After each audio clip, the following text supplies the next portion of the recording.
Hello and welcome back to Saturday Night Later. I'm your host, Marina Tempelsman, the writer of the upcoming book, Unusual Things, a guide to sketch comedy for writers, fans, and everyone else. And I'm joined by my amazing co-host and author of the Substack My Comedy Fantasy, Madalyn Baldanzi. Hello, Madalyn. Hello. Hello. So usually on the show, Madalyn and I are joined by fellow sketch writers and teachers to break down SNL sketches and learn about the structure that goes into sketch comedy. But today is a very special episode.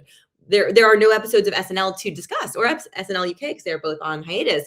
So instead, we are doing a mailbag episode today. So a bunch of you sent in some really wonderful questions about sketch, about writing, about all things sort of in that world of comedy, creativity, etc. And we are going to break them down, discuss them. If you are tuning in live, please feel free to send them over.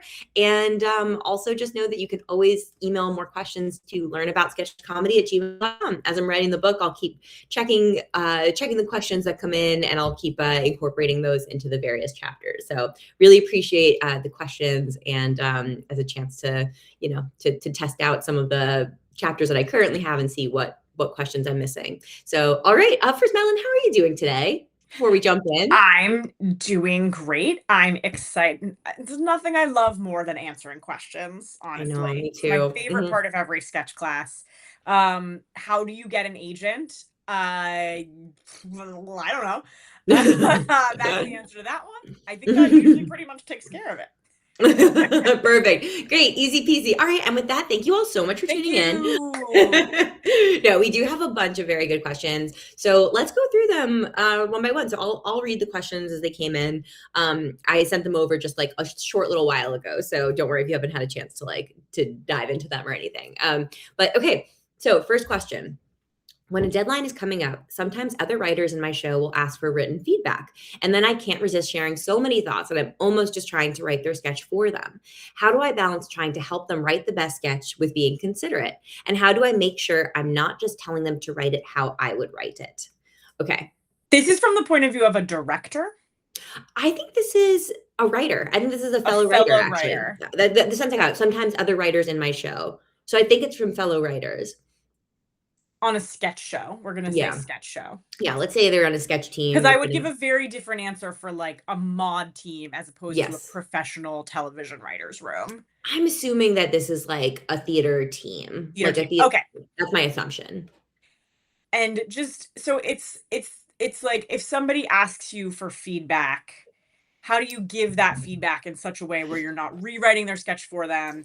At what point in the process is feedback useful? I feel like is also part of that question, right? Absolutely. Maybe a little bit of a two-parter. I think the other crucial piece here is that this is specifically flags written feedback, which I think is very interesting because often in sketch, ideally what you're doing is you are in a writer's room, and that means you are sitting around a table with other writers, and you are able to sort of have a conversation about it. Because the question, being considerate, how do I make sure I'm not telling them how to write it, is often one I think that's best served in at least partially in person, because in person you can say, hey, I noticed this about your sketch. Is that the direction you want to go in? Versus if you're sending in written feedback, you don't really have the benefit of being able to sort of bounce ideas back and forth and sort of let them lead the direction. So my first thought for this was, is there a way to make this an in-person or Zoom conversation first instead of having it be written? I hate giving written feedback. I will always try to get a Zoom going unless the person is really adamant that they don't want it, because feedback always sounds meaner written down. In person. It's just so much. You'd be like, I love this. This was great.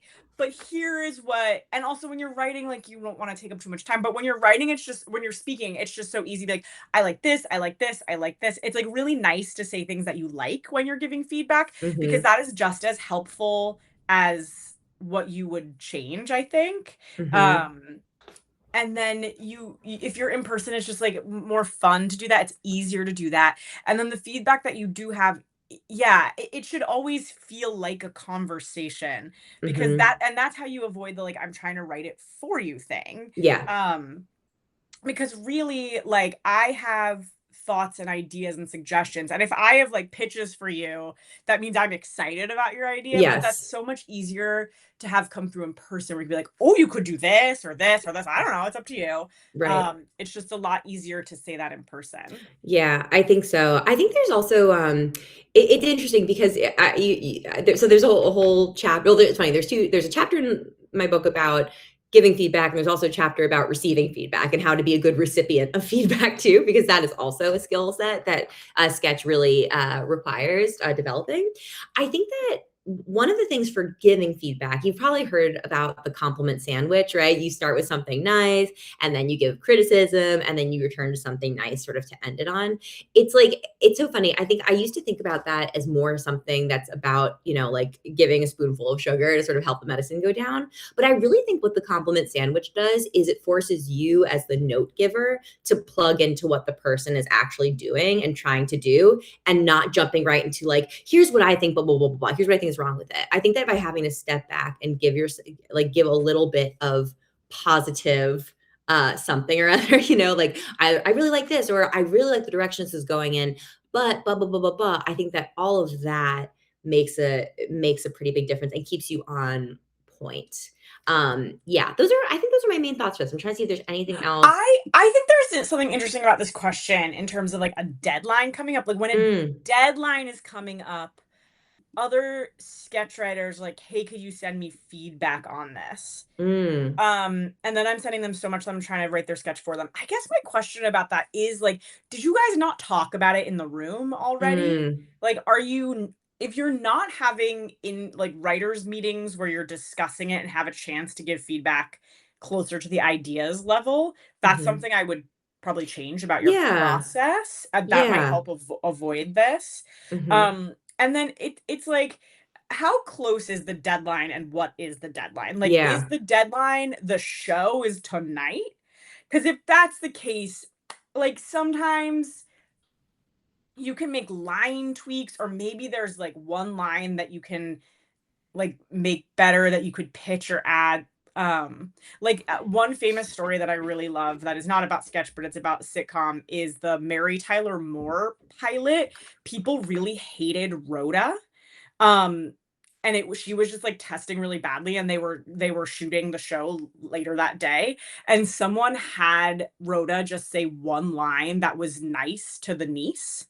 And then everybody loved Rhoda, right? So it's like, sometimes you can find like that one line fix, but in general, if the show is that night or it's like a very close deadline, like, yep, just be like, this is great, it's gonna like, you have to let it go. It's not helpful to give a lot of feedback at that stage. Your team should do a post-mortem probably, and maybe you could offer some ideas then. But if it's the sort of thing where like the deadline is giving the scripts to the actors or something where like a lot of writing can happen later, then I think it's okay to be like, I have like so many fun ideas about this. Could it be this, this, this? Like, I think we could give it to the actors, but also like that we could get see what they think. But like the deadline part of this question is interesting to me. I do think there's a point where you're just kind of have to be like supportive and on board as a teammate. Totally. And sometimes also it's helpful to get a sense of what feedback the other person is looking for. Like even just saying like, what kind of feedback are you looking for? Like literally just saying that.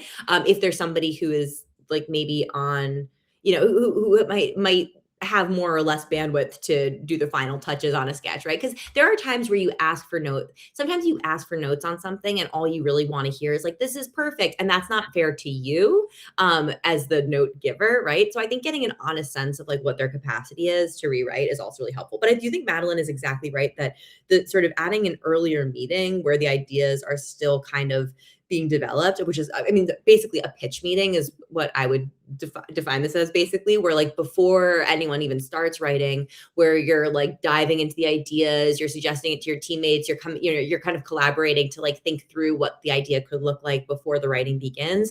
I think that might be really valuable because then you kind of have more of a sense of you've developed the idea more together. So definitely follow up with us if you have any like additional clarifications that you want to give about the timeline, because I do think this is The timeline changes my answer, so I'd be curious. And Yes. I think, like, how do I make sure I'm not just telling them to write it how I would write it? I think something that Marina and I mention constantly on this show when there's a sketch that we're like, "There's something here, but it's not working," is starting off asking the person who you're giving notes, like, "What is your favorite part of this?" Or, like, "What do you find funniest about this?"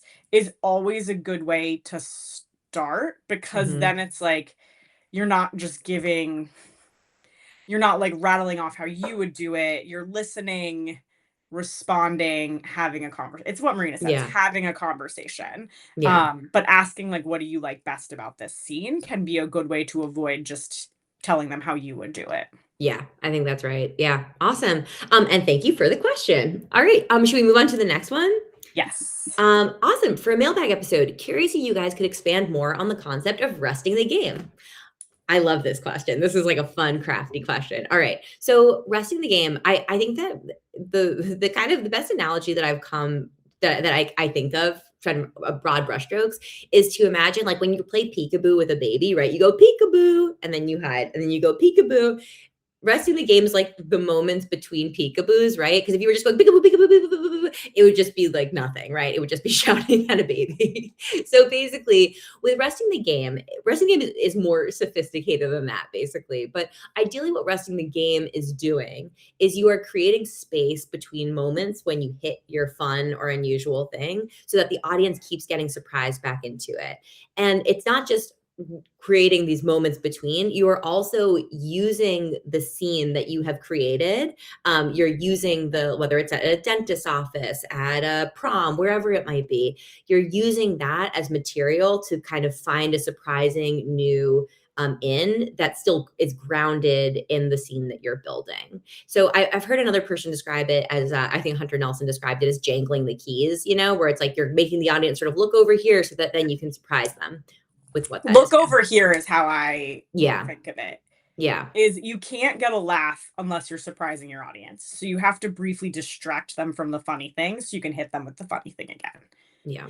And then the second part of it is stepping back to do that allows you to play the scene, the base reality, in a way that can get you to the next joke. So it's sort of two things. It's almost like a connecting bit, but the connecting bit also serves the purpose of distraction in order to get a surprise.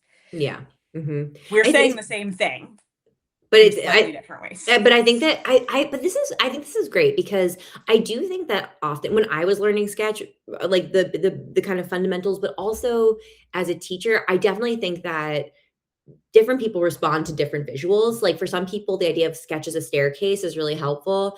I feel like recently I've been thinking about like sketch as a swimming pool, and you're like on the diving board until you reveal, and then you're in the water, and then there's toys in the pool. Like I think that there are ways where that to me feels like a cleaner analogy. Like there's different ways of looking at it that might be helpful at different points. So I think when it comes to what's funny is like when it came just now, I'll think about this, but I had this image of like almost the moments of like reaching around like under a couch or something. You can't see something, you reach under it and you pull something out. You're like, what is this? And that's a beat. And then you're reaching back under the couch for a second and then you pull out something new. So anyway, different ways of thinking about what it is to have the unusual thing and then to be in the moments between the unusual thing.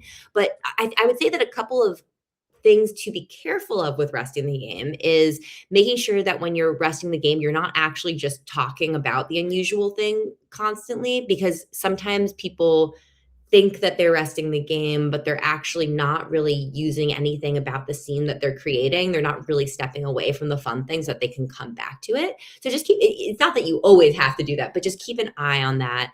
And then the other thing is that the moments where you're resting the game can also be sometimes where a sub game comes in, which is like another smaller game that you're playing. But you want to, again, be careful that you're not drowning your sketch in a sub game and distracting from the main core fun that you're trying to have. So yeah, those are two like additional little flourishes, I would say. But the most important stuff is what Madalyn and I were saying before about really you're kind of distracting the audience. You're distracting the audience and using all of the the stuff that you've that your scene has created for you, so that you can get back into it from a new and surprising angle. Yeah. Anything else about resting the game?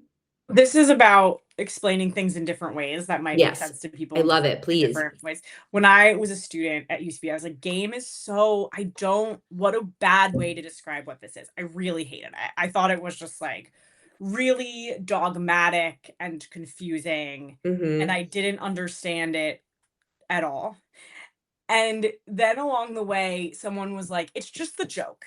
It's like, what's the funny thing? So like, just don't think about the game. Just like, what's the funny thing? And I was like, okay, yeah. Yeah. That really made sense to me. And then I started teaching sketch classes. And it was like, it's the funny thing. It's the joke. But that doesn't work when you're explaining it to people. And I was finally just like, it's the game. Because you play the joke. So you play a game. It's the game. And I said it and I was like, oh! Like, nobody had ever said you play the game to me. Like, I just didn't. Play the game. I thought it That's was really funny. like a random word that they had chosen, but like the reason it's game is because you play it. It's a joke that you play. So I don't know if that's helpful to anybody else, but I literally was teaching at UCB before that clicked in my head. No, I think that's totally fair. Whenever after reading a sketch, whenever I would finish, we would say like, what's the game? But I would always add, what's the game? What's the fun part? The unusual thing, right? Because different people respond to different things. I think for me, the fun part, or even the fun part that you keep coming back to me is actually a more helpful turn of phrase, especially for people when they're starting, because sometimes even unusual I say, as the title of my book is currently Unusual Things. But sometimes even the term unusual can be a little confusing because your sketch can be in an unusual, grounded base reality, but you still have to have your thing that's specifically unusual within the unusual world you've created. So anyway, yeah, I do think that there's a lot of fun, juicy visuals. I'm actually really curious what visuals people have that have been useful for them for this. I'm going to put out feelers for that and see. Because I have a whole bunch that I'm conjuring up in this book. Okay, should we do the next one? Okay. Okay, well, first they said, I'm definitely curious to hear more about whatever this erotic circus was. Okay, quick explanation. So Nico is my writing partner, has a multiple time guest on Saturday Night Later. He and I, a while ago, got a call from our then manager who was like, I got to tell you guys something. I got feelers about you two for a really crazy assignment. We're like, go on. And it was a Cirque du Soleil's erotic circus that was going to be in Las Vegas. I think it was called Zumanity or something. Anyway, they were about to do a big overhaul on it. We got to submit like a little mini proposal for it. I honestly can't remember a thing about what we proposed to it. We did not get the gig, and then the pandemic came and Zumanity closed down. So it just goes to show, if you have an erotic circus, you should hire us because we will save it. But anyway, that's what that reference was. Anyway, that's not the bulk of their question. I've just addressed the curiosity there. Okay. Also raises a question I have about sketch in general when it comes to writing physical comedy and sight gags into the script. How specific do you get? Is there a general rule of thumb for what's considered sufficient on the page for action, visuals, etc.? If it doesn't read funny, does that mean it's more likely doomed to fail when performed? This is a really interesting one, and I think that there's a lot to unpack here. So I think one thing I also want to address is that a really physical sketch, it matters whether the script of it really matters whether you are the writer who then kind of hands it off to an actor, or whether you are one of the performers performing it. Like, because basically a script, one of the many things that a script requires, or ideally that a script does, is kind of getting on board the people who need to get on board and understand what it is, right? So that's usually, it needs to make a director understand what's happening. It needs to make the actors understand what's happening, your fellow writers, so that they can pitch ideas. If you're submitting to a show in a packet or something like that, it has to make sense to the reader. So how clear it is, and like the burden that falls to the script will vary depending on what it is. Like, the answer for this might be really different. If you're like my writing partner and I need to write, we're doing a really physical script, how should that look? Like, you guys probably would have a shorthand between yourselves and that would be fine, versus I'm submitting this sketch to SNL. should it read funny on the page? Because the answer to that would be like, yeah, you should make sure that it seems like it would be funny to somebody who's reading, who they would clearly visualize why it would be funny and how it would be funny. Okay, so how specific do you get? Let's first talk about that question of specificity in a script. So this is something that I think a lot of sketch students also kind of struggle with at first. Madalyn, how do you think about like specificity in a script when it comes to physicality? If it's part of the joke, you have to include it, and if it's not, don't. Like, I think it's merely whatever the least you can do to make it clear what you want the joke to be is what it is. I think in a sketch script, there would be very, very little description of what's actually happened. Like, even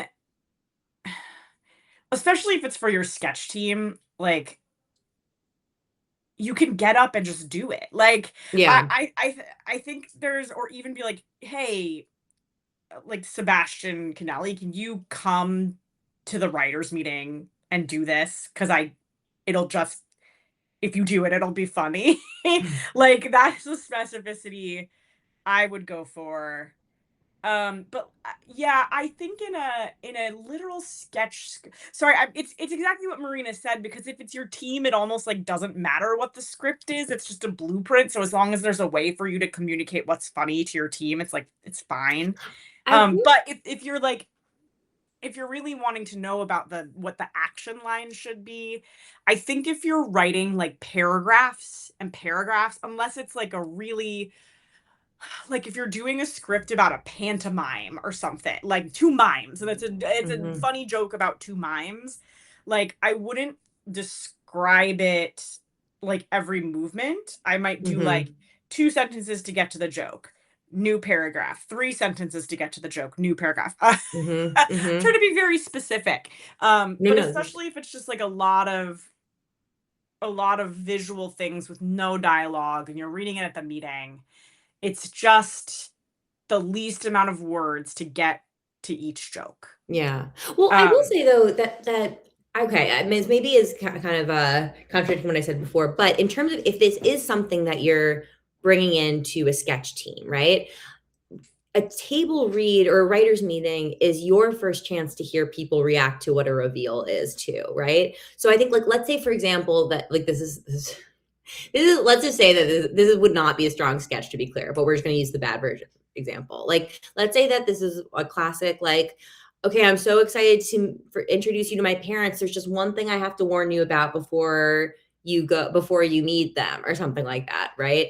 A door opens and it's like and we see that the dad's head is cabbage or something like that, right? Like that wouldn't be it wouldn't be a really strong sketch.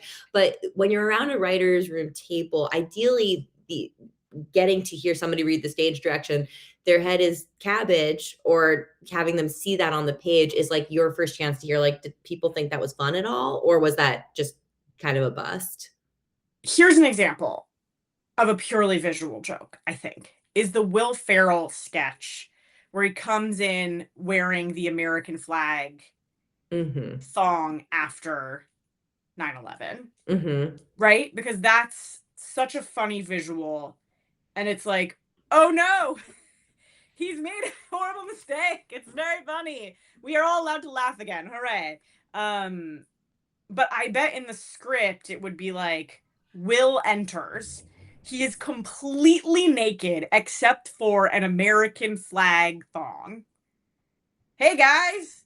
He puts his leg on the table and stretches his groin out in front of his coworker. Like, right. You have to have enough where you're like, oh, that's what the actor, you can visualize what's funny about what the actor is doing. But what you're not doing is like, oh, he is cocky. He's very hairy head to toe.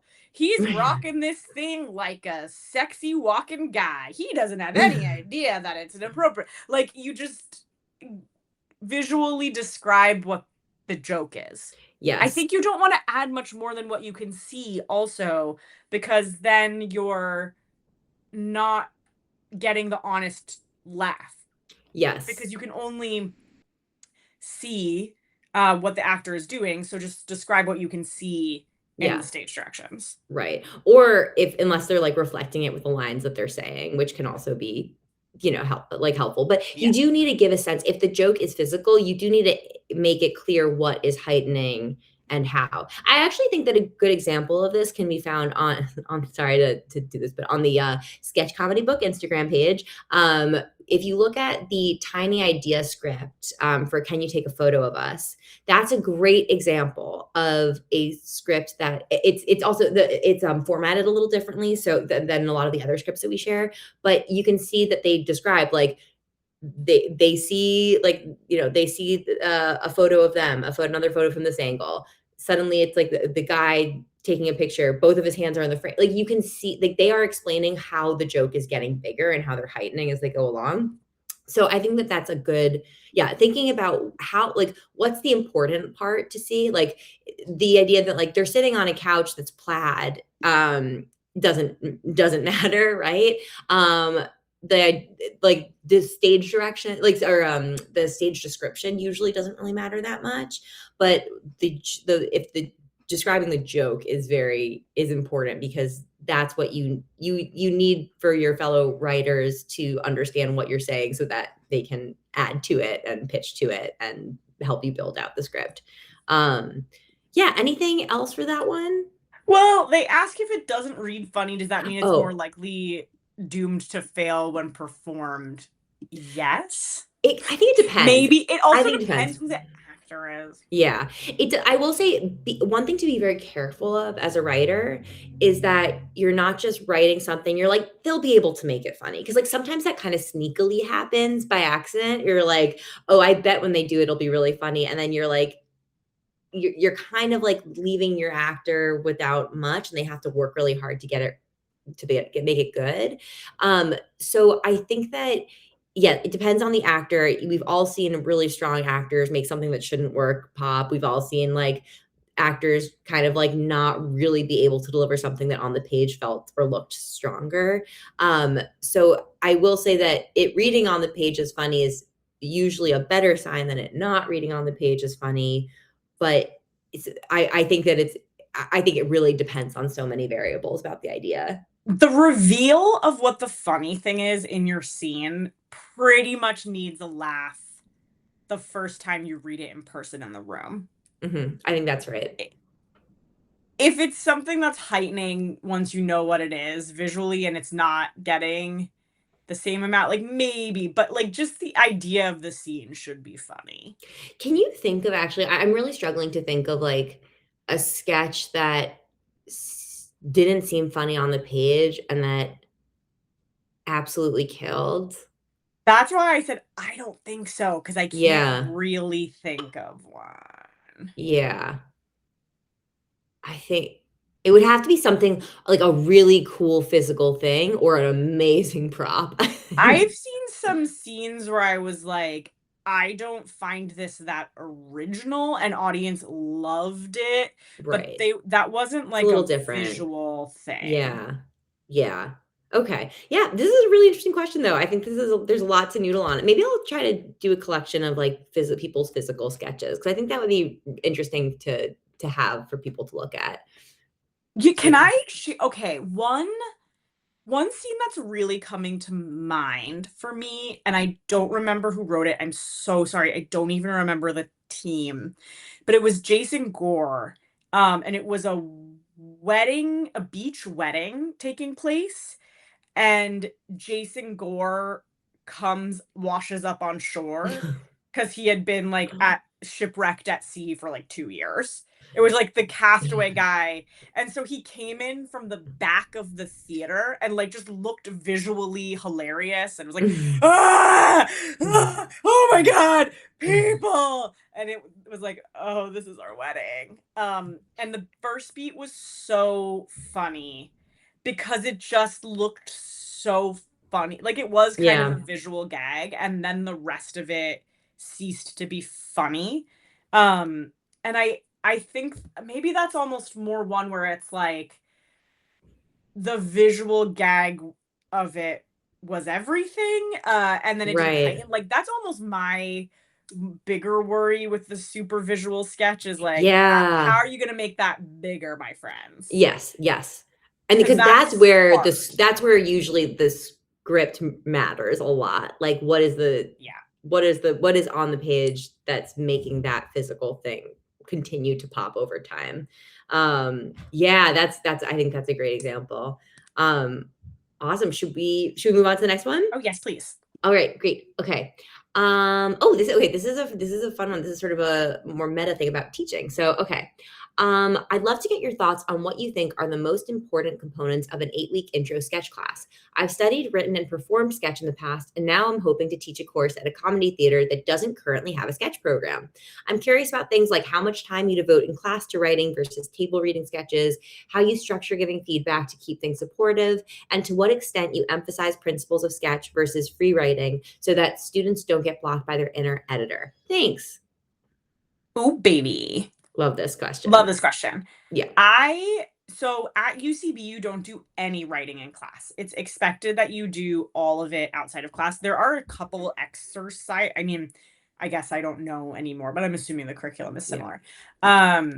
There's some writing exercises in class, and you do some work with partners, which I think is valuable because like a comedy is very collaborative. So just like learning to collaborate with someone is important. But I do think that the bulk of like what's helpful, in my opinion, is table read. Yeah. I think table read cannot be undervalued. I'm taking like fiction writing class right now, and I almost think it's wild that we don't read everyone's novel out loud in class. Like that would be too long, but that's how important I think reading aloud is. You learn so much from hearing a room of 12 laugh at a scene or not laugh at a scene, and you're just like, oh, that didn't work. And there's just something as a teacher too where like you can listen to me or not listen to me, but if 12 people laugh or don't laugh at your scene, like that's just really valuable information and helps you get better a lot faster. So to me, privileging table read is awesome. Yes, I think exactly right. I would also say that something that is really great is like, you learn from writing sketches, you learn from hearing sketches, right? So just reminding your students that they are going to learn so much from hearing each other's sketches too. Like I think that planting in your students' mind at the beginning that like they learn by participating in each other's things. So like they also learn by pitching ideas. They learn by doing this. It's not just that they're waiting for feedback on their sketch, which I think most students like understand, like, and are excited to pitch and participate. So it's not like a scolding thing you have to do, but I think saying it out loud ahead at the beginning is really helpful. And setting expectations also for what it means to pitch an idea to somebody else based on the script. I think that that's a really important thing, expectation to set up, because I think sometimes with sketch, when you read somebody's sketch and you pitch an idea to them, I always phrase it as like, that's a gift that you're giving to them because their script gave you the idea that you are now giving to them. So that's like, if somebody has like a sketch with like a dog in a trench coat and you're like, I think it should be a koala in a jacket, like that koala in a jacket is theirs. They can use it, right? Like that's theirs. So I think that that's something, setting up those expectations is really important. But I completely agree with Madalyn that the bulk of the classes are just spent reading. I think that at the end of class, like depending on how you approach it, like using the end of class to sort of set some sort of expectation or exercise or for whatever it is you're trying to emphasize for the following week, I think can be helpful. But yeah, I think that for the most part, I think the expectation is really that the writing happens outside of class, which is also why sometimes you start a sketch class with 12 people and then by the end there's, 10 or 11 or something instead. In terms of how you structure feedback to keep things supportive. So I think that in a sketch class, the way I always think about it is that you're often like not for everybody, but for a lot of your students, if it's an adult class, it's going to be like the first time that they've ever shared or given feedback on creative work, right? Like that's just like as an adult at least, right? Like that's a huge deal. So I think that your question about keeping things supportive is a really great one to be asking.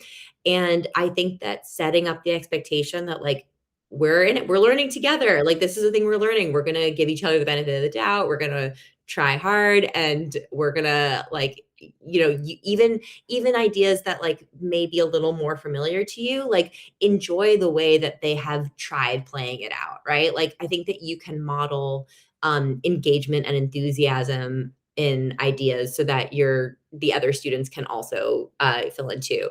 I think that you as the teacher should always start by giving the feedback. So, by saying like, okay, well, first, like, well, how would you describe as like the main unusual thing that you're playing here?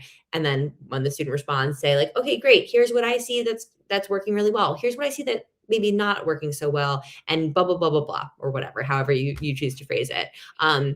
And then at that point, depending on what kind of shape the script is in, you get to decide as a teacher how wide you're opening up feedback or not. If a sketch is like, this may sound a little counterintuitive, but if the sketch is like a true mess, like it doesn't make at all any sense, you actually kind of want to narrow, I think, the type of feedback that you're inviting from people, because they're just going to absolutely drown in feedback and it won't be helpful to them. So if it's like a sketch that just doesn't make a lick of sense, it's all over the place, you could pick out, like, extract one detail, and then maybe a question like, where do you think you would, like, or just for the class, like, throwing it open, where do you guys think that, like, this might pop the most in terms of having a different setting for it, or something, like going more specific and granular, and then working backwards to sort of revise the idea from there, I would say.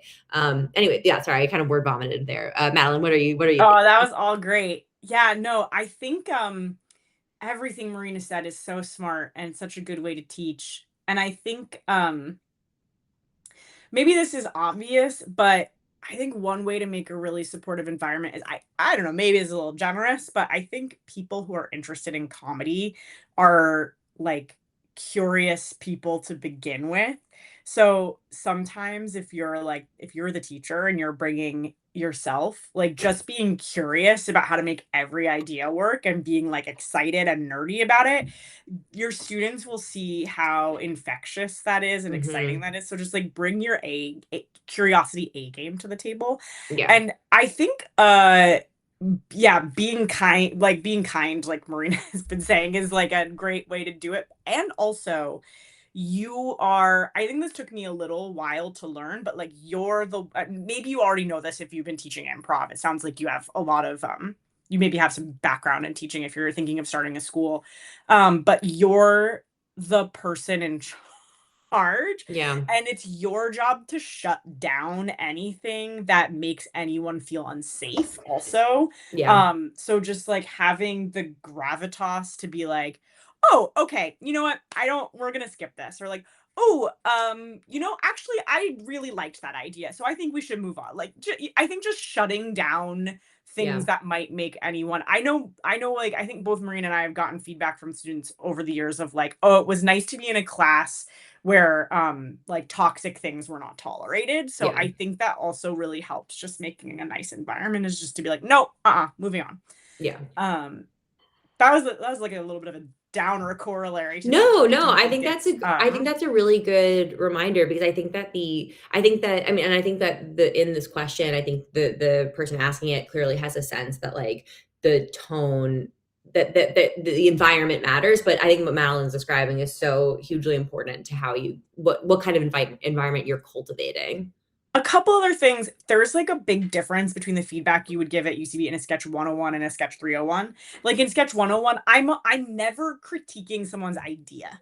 Yeah. Like the idea, you're just making it clear so there's like a base reality and an unusual thing. That's Yeah. all we're getting to.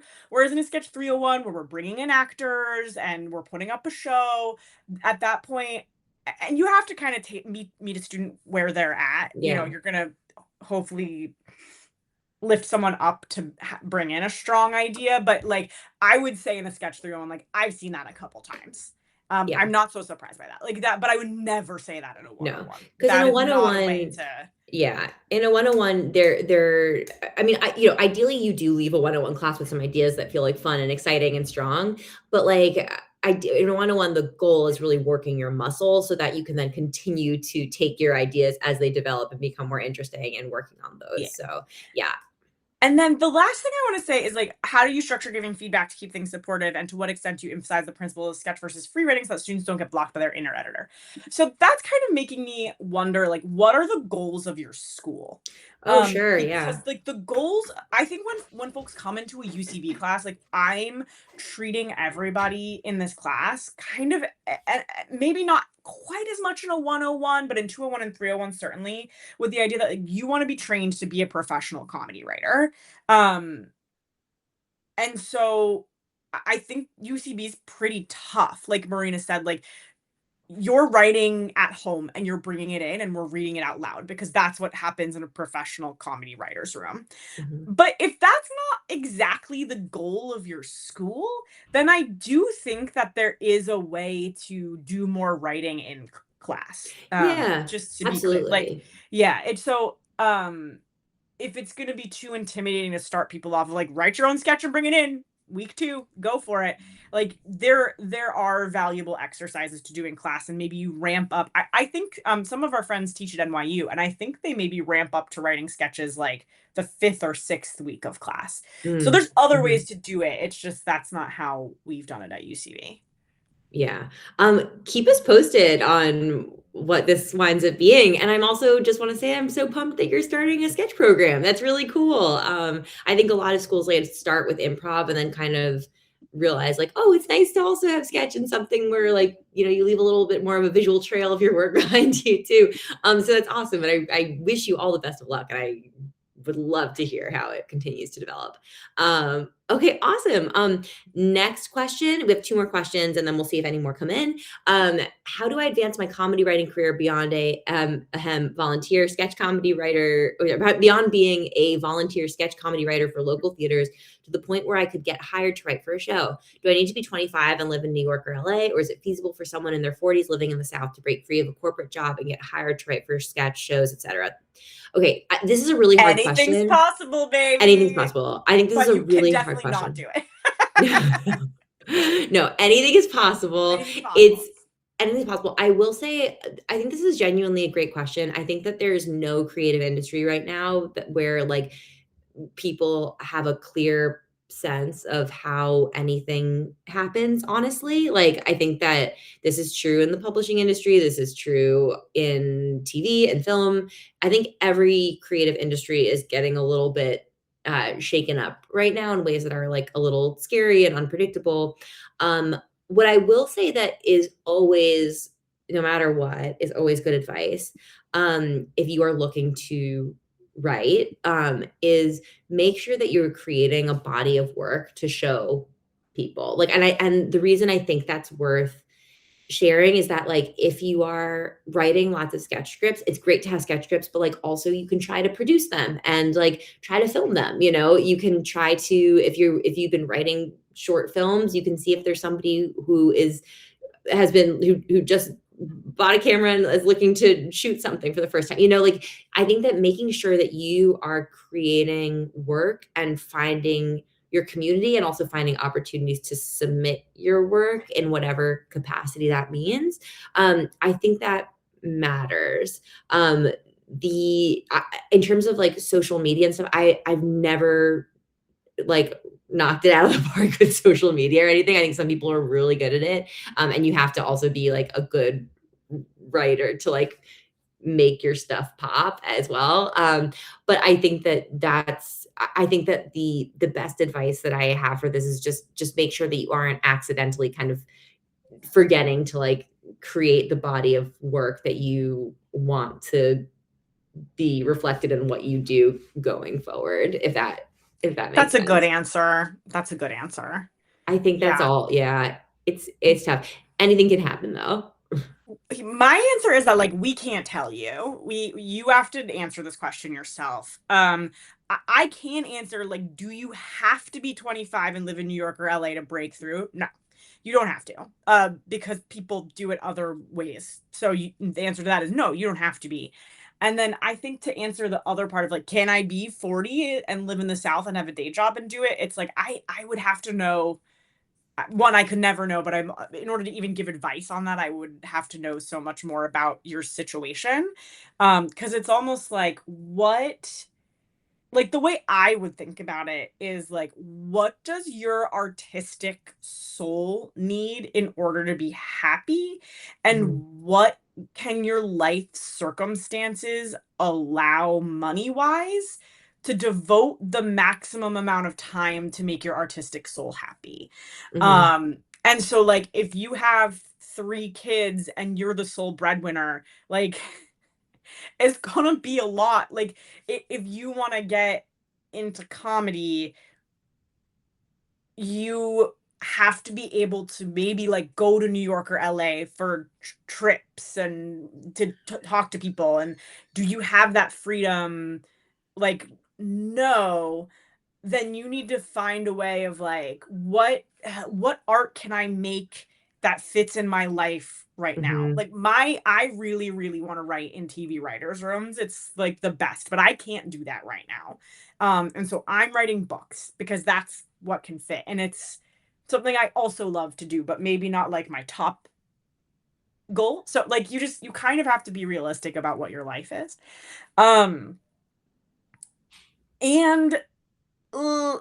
I also agree with Marina that doing social media feels antithetical to everything that makes me a good writer. So I've never tried.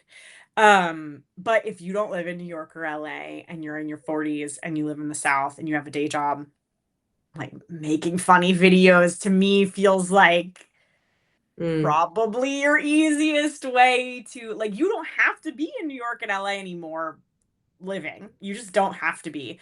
So I think like, I don't know. I don't like telling people to make content, but that if like that's the constraint, you know, people get hired off of funny videos. Also the industry mood is like bad right now, but that always comes and goes. Yeah. So we'll see what happens. And then gosh, I guess yeah, no, I think that's it. But it's I know. Okay. And the last bit is like, I think that the people that I've seen really succeed have quite a lot of chutzpah.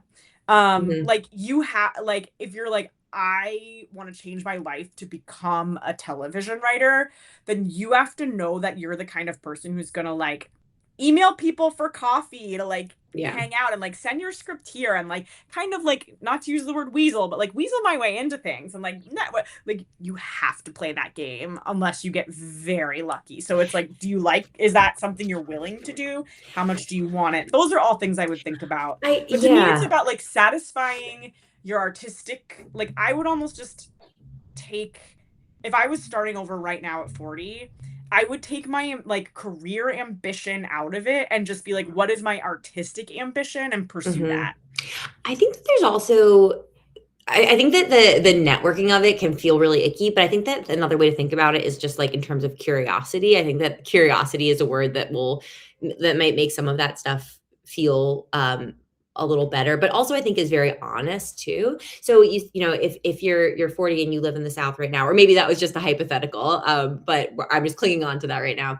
But like maybe it's worth seeing like, okay, so are there, you know, are there writers who are out there who also like went from corporate to, you know, some TV writing in the way that you admire? Is there somebody who's from your area or from your state or from your city who now has a writing career that you're curious about? It never hurts to reach out to people and just see like, hey, my name is so-and-so. I work at this theater. I read about your career and I loved that episode of blah, blah, blah that you were credited for. Would you happen to have time for a Zoom or something like that? Like you can do that for all of the anything where you have like a glimmer of a connection. Like you can just shoot a nice, reasonable email to the person, like something that is complimentary, a little hands off, like don't worry if this isn't a great time. And see what they did, see if they have advice, see if they are looking for any help with a shoot they have coming up in your area. You know, there's any number of ways to start getting some answers. But I think that seeing, even if it's like several degrees of separation, like who are the people that are the kind of who are doing a thing that you admire, who are the least number of degrees of separation away from you. Whether that's like, again, maybe like a graduate of either this comedy school that you volunteer at, or your college, if you went to college, or whatever, wherever that might be, right? Just like see who you might have something in common with, and ask them for a little chat. And now that I'm thinking about it, like, a great thing about living in New York and LA is that there's just opportunities for people to see you do live things. So if you're not doing that, like, have 4 pilot scripts ready to go. Not 1, not 2, not 3, 4. Like, have a lot of scripts, have a feature, do a podcast, and then, like, and then do whatever you can in your area and put it online. Like, you just gotta be seen too. That's the other thing. Um, Yeah.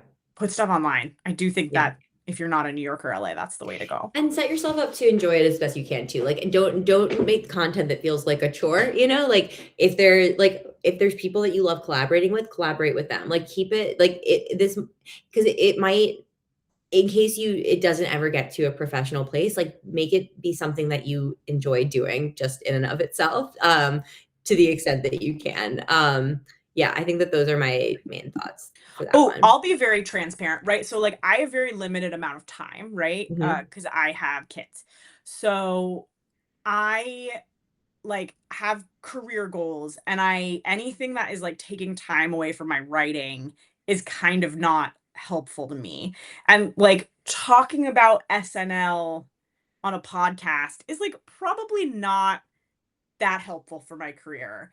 But I'm just like, well, I just, like, love hanging out with Marina, so I'm gonna do it. You know what I mean? I'm just like, Yeah. yes, of course, Yes. I want to talk to Marina every week. It's the best. I'm so glad. You know, like, in my head, I'm like, oh, should I be spending that much time doing that? Like, yeah, because, like, things that you do that you really like when you put yourself out there tend to end up being the things. I'm actually wearing my Champions t-shirt right now. So, like, I wrote Nice. for a couple seasons on a show called The Champions, and I got that job not because I'm a comedy writer, but because I did a soccer podcast. Right? So it's like, I don't know. Nobody knows. Yeah. I think that, like, being authentic in what is funny to you and interesting to you is sort of the moral of the story, I think. And how But you also being a little strategic if you yeah, that's true. like, Yeah, it's, also strategic. it's like there's always that little, like, but you know, Yeah. No, I think there's no answer. Yeah, there's no answer. But keep us posted. Again, want to know how you know what you're thinking and what winds up happening there. Okay, shall we do this final question that came in? Yes. How the hell do you transition online sketch popularity into butts and seats? That's such an interesting question because I feel like it's normally I have butts and seats in New York, but no online.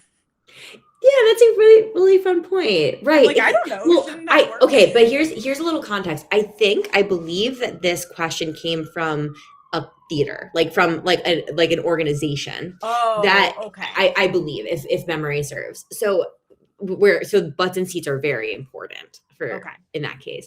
I love this question. I think that with sketch shows, the thing that can be very challenging is that advertising a sketch show is hard, because basically, kind of left to your own devices, like, a sketch show is a collection of 4-minute funny things, right? Which makes it hard to advertise, because it's like, come see a bunch of 4-minute funny things is, like, not the most cohesive pitch. So you want to think about what are the things about it that, like, make it that can be a little bit more of a hook, if the hook of coming to see sketch comedy isn't enough in and of itself, which it might be. Like, some people will just love to go see sketches. Like, so that means, like, is there a theme to the show that would help you sort of promote it to specific places or people? Is there, like, a person or a special guest? Can you pair an opener with a sketch team, or like 2 sketch teams together in some way where they support each other? Is there some sort of gimmick to what the sketch show is, in terms of, like, is there an audience engagement of some sort? Is there some other, like, is there some sort of, like, high wire act you're asking the sketch teams to do? Like, they all have to use some specific prop, and then the audience votes on something. I don't know. There's any number of ways to do it, but I think thinking about, because for some people, like, come see a sketch show is going to be enough, and for some people it won't be. So thinking about, like, what is the additional wrinkle that is giving them something more specific to latch onto, that I think is helpful to consider. I would say lie and say famous people will be there. That should work, right? Yeah. I don't think I have a great answer to this question. It is really interesting to me if you're having lots of views online and having a hard time getting people to come. Mm-hmm. I'm almost like, that makes me curious more like, is there parking? Like, Right, these are like some a of the really mechanics. boring, like really kind of like businessy questions. Like, is there parking? Like, how can people get there? Do you serve booze? Like, are there, how much does the ticket cost? Does the and this is like genuinely a question, like, does a ticket to a sketch show get you a discount for a drink at a local bar or something like that? You know, like things like that, or is there some sense of like community gathering that happens after the fact? I think that, like, that was one of the things that's so fun about Mod Night is it's like so UCB, it's like a little bit of a cheat because they make their students go see shows. So, like, that helps the audience a lot. But I do think, like, my friends over the years who came to see me, some of them, like, got into Mod Night, and I think it's a little bit because, like, we would go to the bar afterwards, and then they would be like, what's Chamberlain gonna do next month? And like, Mhm, oh, Onassis had a good show, but Family had a good show. Who's doing better? Like if there's a way you can like build community around your theater and find like some cult personality teams or performers and kind of let the audience be curious to see what like the famous people in your community are doing from week to week. mhm, Like, why do you like watching SNL? Part of the fun is like, ooh, Ashley's doing really well and Jeremy's great, but is Cam gonna make it? Like, mhm. I think you can kind of like, you can't get celebrities to come. Obviously, I said that jokingly, but you can kind of like, if you figure out ways to promote the celebrities in your midst, like, I think that could be a savvy way to do it.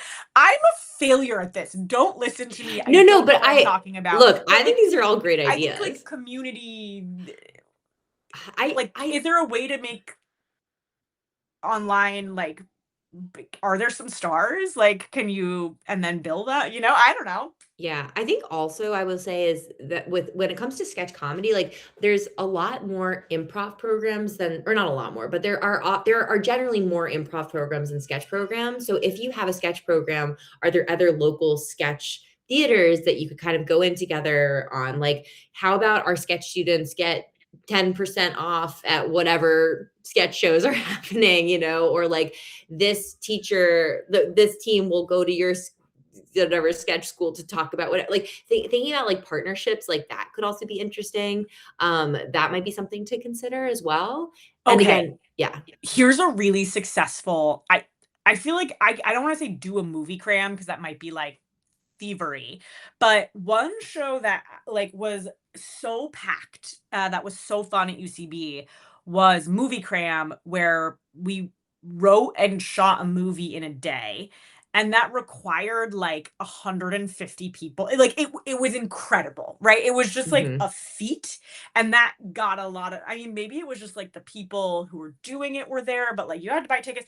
So that was just like a big community building wild show idea. Like what wild sketch show idea can you come up with that would be like ridiculous and exciting and involve a lot of people and like because everybody who's doing that weekend is telling all their friends, and if you have Yeah. 100 people telling everybody about this wacky thing, like that's great publicity to get butts and seats, right? Yeah, I think that's great. Yeah, finding like something that I think that gets back to like finding something that isn't just like you're going to see 6 4-minute sketches, right? Because I think that giving something a little bit more particular. I'm also curious, by the way, if this theater also has like regular house teams too, because that is something where like having two house teams that have 12 people each on them also does like get more people in the door and all that stuff again, which maybe sounds like uh not great, but it's really like not just like force your performers to bring all their people. It's like what are you doing to like cultivate community and interest in their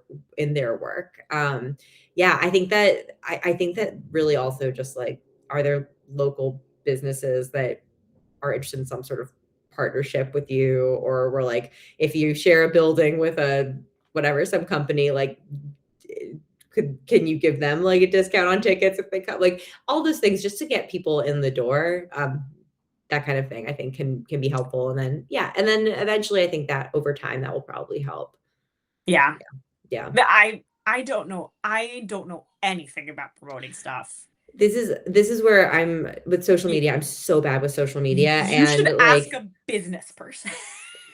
I mean, I genuinely do think though, like looking at the shows that have been most successful for your theater or for other theaters, and just like follow it backwards and see like, okay, when did it get announced? Like, did the poster look good? Like, how did that, like what was that? I think that all of that can be useful. Oh, also, check and see if there are local, like the blogs, whatever, that have like free local events where you can send your listing. There's like more things like that like in New York there used to be like, or maybe still is, the Skint, which like was a lot of like free discount things that were going on. I think it was called the Skint, right? Anyway, I can't remember. I think it was called that. But there's all sorts of things that you can find that like places to share your idea. Also, there are colleges, schools, theater, whatever, all that stuff. You can encourage people to come see your stuff for cheaper.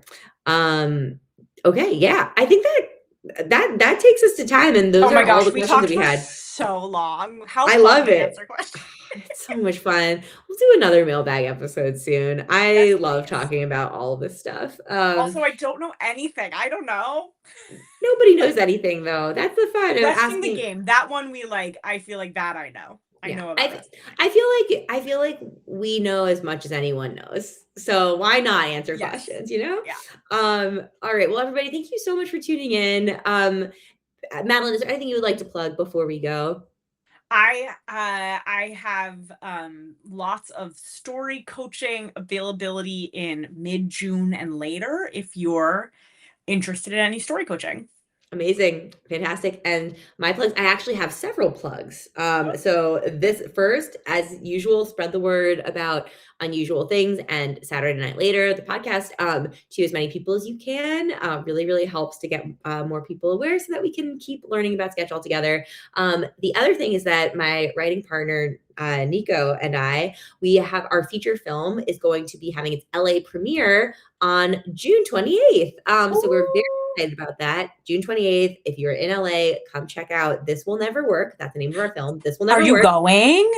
The films. I am. I'm going. We're going to the LA premiere. Very excited about it. And then also we'll be returning to San Francisco as the opening film for the San Francisco Black Film Festival on June 18th. So we will not be attending the June 18th one, but we are attending the LA one on the 28th. So if you're in LA, please do come by and check out This Will Never Work, a feature film that I made with Nico, who I've been writing sketch comedy with for 20 years. All right. That's all from us, but thank you so much everyone for tuning in, and have a great week. Thank you for having me, Marina. This was so much fun. All right. Bye. Talk to you later. Bye.